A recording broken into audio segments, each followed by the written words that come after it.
सोहावन लागे। बजवा बजेला घन घोर हे सोहावन लागे। बजवा बजेला घन घोर हे सोहावन लागे।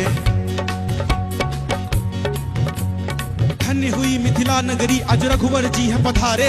बहन सिया के लिए नारायण राम रूप धर आए। उठा न पाया जिस धनुष को बड़े बड़े सुरभूपों ने, उसी धनुष को तोड़ के भगवान वैदेही को ब्याहे। सियावर रामचंद्र की जय, सियावर रामचंद्र की, सियावर रामचंद्र की जय। सिर पे सोहे मोर मणि के नयन में जुल्मी काजर। मुख पे सोहे मुस्की चवनिया केश लगे घन बादर। भाल तिलक चमके जैसे चंदा, कान में भारे कुंडल है। सिया हमारी गोरी लेकिन पाहुन मिल गए सावर। सियावर रामचंद्र की, सियावर रामचंद्र की, सियावर रामचंद्र की जय हो।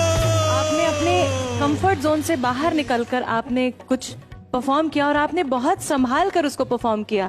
आई एम श्योर कि मिथिलावासी जब ये परफॉर्मेंस आपका देखेंगे तो बहुत खुश होंगे।